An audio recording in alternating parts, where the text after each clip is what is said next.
this video, I'm going to show you the best audio settings for your Zoom, no matter if it's going to be used on a mobile device, on a tablet, or on a laptop or desktop.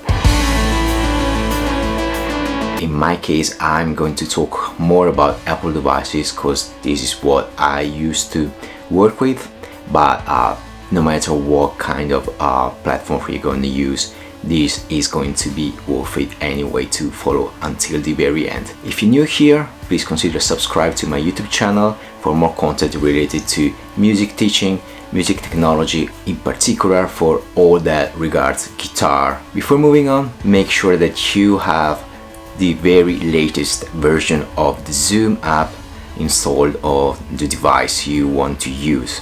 I'm going to start with the mobile devices, and then I will move to the tablet versions and finally to laptop and desktop versions of the app.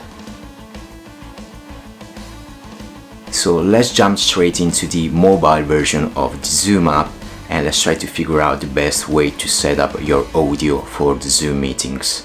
So once you enter the app, what you want to go for is the meetings sections, and then the first thing you want to do is to change the option for auto connect to audio. You want to go for the use internet options, so tick the use internet, and that's the first thing you want to do. Then if you scroll down, you need to look for use original sound.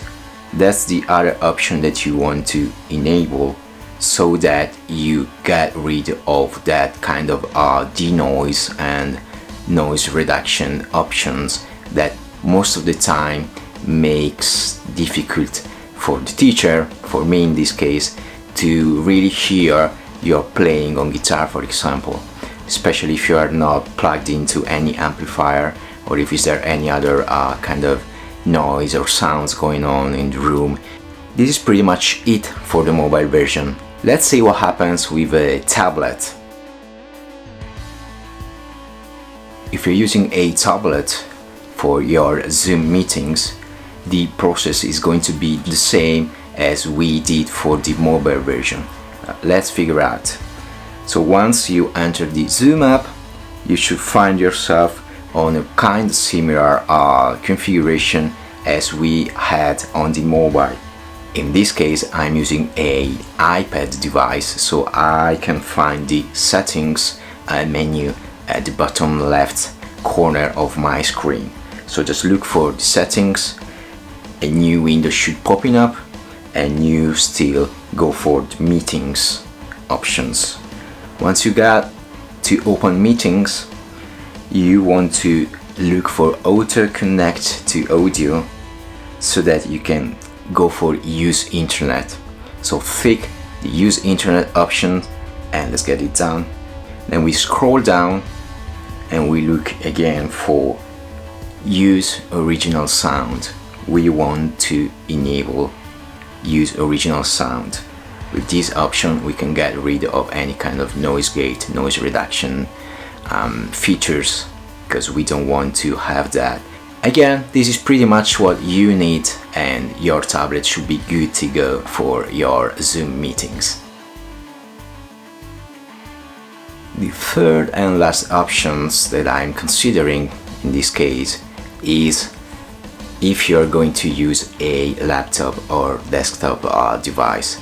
I think, especially if you're going to have music lessons, this might be probably the best case because you can have more features to work on in order to improve the audio quality of your Zoom meetings.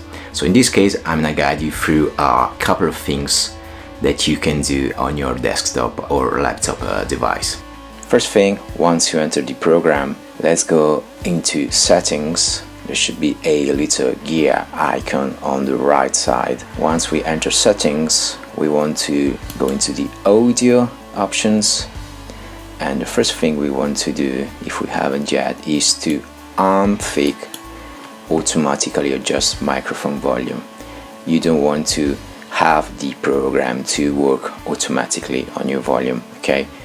This is going to help you to better set and possibly especially if you're going to use like regular microphones, maybe just the built-in one. It's better to make sure that you keep it at the maximum level possible.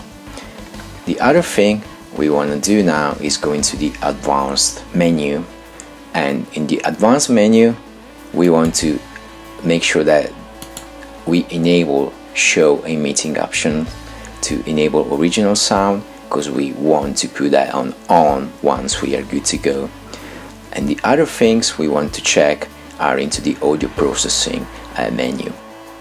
So let's start from suppress persistent background noise, and let's go for the final voice. Okay, we want to disable any noise suppressor. Same happens for the second voice, suppress intermittent background noise. Again, make sure that you disable that. And the last one, which is echo cancellation, just leave it on auto. This is pretty much what you need here. At this point, once you enter a meeting, you should find an option of the top left side which says turn on original sound, and just make sure that you put it on. So this is it for today. I hope you enjoyed these little tips to improve the audio quality of your Zoom meetings. If you like this video, please consider subscribe to my YouTube channel, like this video, and I'll see you guys in the next one.